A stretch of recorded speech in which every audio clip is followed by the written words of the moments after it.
Hi there, it's Ian here, and you're watching Grumpy Opinions, the show where I'm going to tell you all about what I think of films, TV shows, games, and life in general. Let's get on with the show.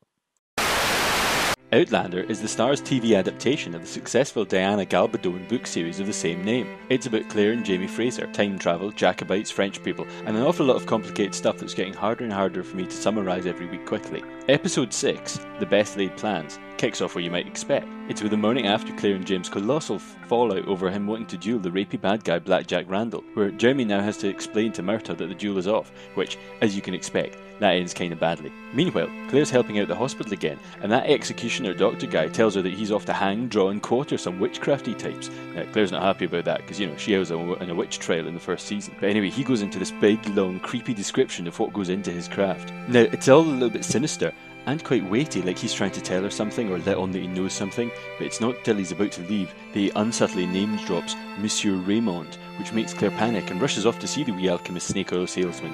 And at first he gently scoffs at her, but then he takes her seriously and appears to want to sort things out and get out of Dodge. Still, despite all this concern, back at La Maison del Fraser, Jamie is giving his wife's toes a wee tweak, and they discuss the bargain they struck at the end of last week's episode, where Jamie tells her that he's willing to spare Randall, but only to keep Frank alive in case he ends up dead, so that she can go back through time and be looked after by someone who loves her. Aha! It's all starting to make sense now. The next morning, Claire has perfected her fake smallpox recipe, and it's just testing it on Jamie. Good thing it works and it isn't poisonous. But all this cloak and dagger stuff is starting to annoy Myrta rather a lot, because he'd just rather skip the cloak and go straight dagger on everything. So finally, Jamie and Claire agree that it's time that he knew the truth, and Surrogate's Jim has to give him a long chat in Gaelic, after which Myrta's wee brain decides that Claire is obviously a witch, but he hasn't got an issue with it, and after giving Jim a healthy wee slap for keeping secrets from a friend, it's all good for Team Fraser. So the plan goes into action, and Jim and wee Fergus ride up to the wine couriers and poison them with a potion, and this leads to a frantic meeting between Prince Charlie, Jim, and the nasty French Comte. Now when Charlie insists that Jamie move the wine to his own warehouses and keeps it secret, the Comte says that he wants to come along as well, because, he obviously smells a rat, and Jim, even though he knows that this is going to mess up the original plan, agrees, because what else can he do? So Team Fraser regroup and plan a daring highway robbery where Myrta and the others are going to rob the wine off them. But Saint-Germain might be a baddie, but he's not a coward and he refuses to stand down, so in the end Jim has to wade in and then gets a healthy clout from Myrta to properly sell the deception.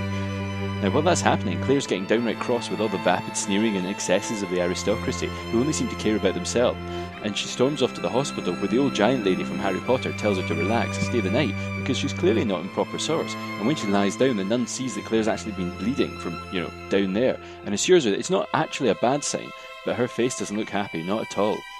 And Jim, Charlie and the Comte meanwhile are drowning their sorrows in recriminations after the robbery, and with the Comte angry, the Bonnie Prince Charlie is suicidal, and Jamie's struggling to act natural in this situation that he created himself. So eventually he buggers off home, and he's sitting down to a wee pie and chips with Fergus when he hears that Charlie is in trouble back at the brothel, so the pair of them off-troop back up there, and when Jim's sorting stuff out, Fergus goes back to his old job of nicking stuff like the wee urchin that he is, and it's only just looks like he's picked the wrong room, because we see an English uniform hanging up, and the door slams behind him, and suddenly, oh no, I hope that really doesn't mean what I think it means. And Claire finally comes home the next day to find the house empty with a note from Jamie. He's only gone off and is dueling Randall for reasons that aren't entirely clear to her then, but have something to do with an altercation at the brothel. So she races to the woods and is clearly in some distress, because when she gets to the clearing she's clutching her belly in pain and she's watching them fight each other until finally Jamie skewers Blackjack right in his growing parts and Claire tumbles to the ground bleeding terribly just as the gendarmes ride in to arrest all the duelists, and surrounded Jamie can only look on as his wife and his mortal enemy both slip unconscious right before his eyes.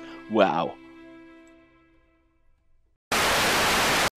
So, what did I think? Well, I think this week's was a surprising episode, but one that feels very much like a continuation of last week, rather than a standalone segment. The theme of this week seems to be about keeping promises and keeping secrets, and how it's fascinating how the different interactions between characters feel like they build up to something important. I love that, finally, the main characters have taken Myrta into their trust, because it's well past time they let him in on Claire's knowledge and her time travelling, and I really liked the way of his understanding it was just to say, well, your wife's a witch then, basically. So that totally makes sense from a character point of view and a time period point of view. Also, I really liked the creepy scene with the executioner doctor guy. I mean, he was nicely icky and he clearly knows things he isn't letting on. I mean, does he suspect Claire of witchcraft? Has the whole damn Blanche thing gotten back to him and to others? Is she in trouble? Who can say? And it was also really nice to see Raymond again, even though briefly, but though I'm really not sure where his story is actually going now. And obviously, the meat of this episode was the shenanigans of the wine consignment and the planning that went into it. And it was really nice to have a sort of heisty Ocean's 11 kind of feel to an episode. And I, for one, could have actually stood for there being a lot more of that kind of thing. And the ending of the episode was also a total doozy. I mean, that horrible realization that wee Fergus had walked himself into Blackjack's bedroom and been shut in. I mean, that was awful. And presuming that BJR tried or managed to assault the boy would be more than enough reason for Jamie to renew the duel and try and kill him. I mean, although doing so in the brothel in earshot of God knows who, that was a bad idea, clearly. And the final moments built up the tension really, really good. But of course, it's me, and I'm grumpy, and I'm never happy if I haven't got something to moan about. And of course, I had a few things and problems this week. I mean, let's go back to Mr. Raymond for a start. Now, I've been speculating the last few weeks that he could be all manner of things, a Jacobite, a time traveller, somebody maybe working for the Compton Secret, but it's starting to look like he actually might be a far worse thing. A plot device. Somebody who only exists either to ride some wee bit of plot momentum or to be handy in a later spot in the story. And I really wouldn't be surprised if it doesn't turn out that, in fact, Claire getting him out this bit of advice here is going to end up getting her out of a scrape somewhere down the line, which would be awfully convenient payback. Now, I could be wrong, but I'm just starting to feel a slight chill in my bones about this now. The other thing was the whole pregnancy miscarriage storyline. I mean, I'm not saying it was terribly done, terribly handled, but as I've said over previous episodes, it's something they have been building up because they really seem to just be like glossing over it and not really talking about it much earlier on, which seemed a bit odd for a couple having their first baby. And now they're really hammering it home. I mean, it's completely super hammering it home this episode for reasons that are fairly apparent by the end of it, because they've got to fill in that emotional gap and have you really thinking, oh, pregnancy at this point, so that you can be really upset at the end when it looks like it's all going horribly wrong. And I presume it is going horribly wrong. I mean, that looked really nasty at the end. But I mean, it's okay to do this, but I just felt it could have been done slightly better over the last few episodes without hammering it over the head so much. Similarly, there was the wee scene with Claire and Louise and all Louise's pals where they went out of the way to have Claire mention that she wasn't cross and she wasn't storming out of the room because of the pregnancy, but rather because of, well, what really? I mean, it never really explained it. I mean, I don't know what was up in that scene. It felt like suddenly she just didn't have the patience for the chat and she got all, in there with, but the poor we poor, think about the injustices in the world.